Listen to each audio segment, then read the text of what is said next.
Halo, apakah kalian pernah mendengar istilah reasuransi? Kami dari kelompok 1 akan membahas mengenai konsep, benefit, metode, dan bentuk reasuransi. Untuk lebih lanjut, yuk simak video kami.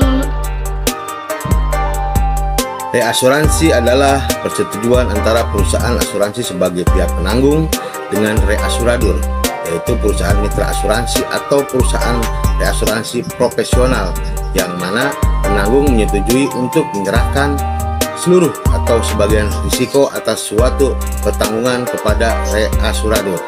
Reasuradur akan menerima premi dari pihak penanggung bagaimana yang telah disepakati sebelumnya.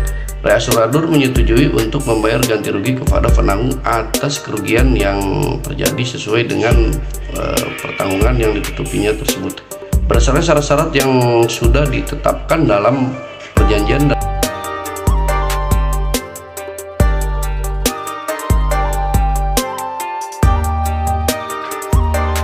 Berikut beberapa keterangan kontrak reasuransi untuk menaikkan kapasitas suatu perusahaan, sehingga satu perusahaan asuransi yang memiliki keterbatasan kemampuan dapat menutupi beberapa risiko yang mempunyai nilai keuangan atas kemampuan perusahaan tersebut setelah mempunyai kerjasama reasuransi.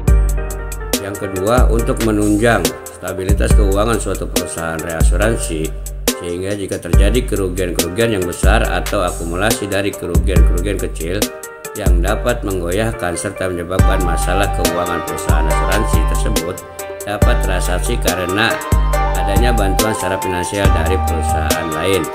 Yang ketiga, membantu perusahaan asuransi dalam fleksibilitas underwriting dan manajemennya untuk perkembangan dan kemajuan perusahaan. Yang keempat, sebagai alat penyebaran risiko dengan reasuransi, maka kerugian dapat diminimalisasi dengan penyebaran asuransi. Pada prinsipnya tidak menghendaki konsentrasi pada suatu jenis risiko atau asuransi. Yang kelima, meningkatkan kepercayaan bagi tertanggung karena memiliki jaminan terhadap risiko yang mungkin akan dihadapi. Selanjutnya, kita akan membahas mengenai metode reasuransi, yaitu sebuah langkah yang diambil terkait dengan bagaimana reasuradur dan ceding company menuangkan perjanjian dalam sebuah dokumen tertulis yang mengikat untuk mewujudkan sebuah kontrak reasuransi antara kedua belah pihak. Yang pertama adalah metode treaty. Dalam metode ini, ceding company wajib menyerahkan atau melimpahkan risiko yang dimiliki kepada reasuradur secara otomatis. Begitupun sebaliknya, perjanjian atas dasar treaty biasanya berlaku dalam periode tahunan dan untuk suatu portofolio kejadian tertentu.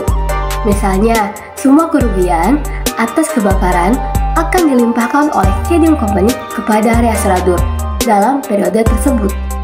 Yang kedua adalah metode fakultatif, yaitu perjanjian asuransi yang mana ceding company menyerahkan atau melimpahkan seluruh atau sebagian atas suatu risiko kepada reasuradur. Perusahaan asuransi berhak menawarkan atau tidak menawarkan suatu bisnis kepada dan sebaliknya, reasuradur bebas menentukan untuk menerima atau menolak risiko tersebut. Metode fakultatif obligatori, yaitu suatu kerjasama yang mana ceding company bebas menentukan dalam kurung fakultatif apakah akan atau tidak akan mereasuransikan risiko yang dimilikinya, dan apabila ceding company telah memutuskan untuk mereasuransikan, reasuradur wajib dalam kurung obligatori menerima risiko yang diasuransikan atau ditanggungnya selama reasuransi tersebut memenuhi perjanjian yang telah disepakati bersama antara reasuradur dan ceding company. Metode yang terakhir adalah metode pool, merupakan suatu bentuk perjanjian antara beberapa perusahaan asuransi yang bergabung untuk menempatkan reasuransi atas suatu bisnis tertentu pada sebuah perusahaan yang telah mereka tetapkan bersama sebagai sentral, yang kemudian akan dikembalikan ke masing-masing anggota atau diretrosesikan. Pool biasa dibuat pada asuransi berisiko besar dan khusus seperti asuransi penerbangan Indonesia, asuransi terhadap risiko-risiko pasar, dan lain sebagainya.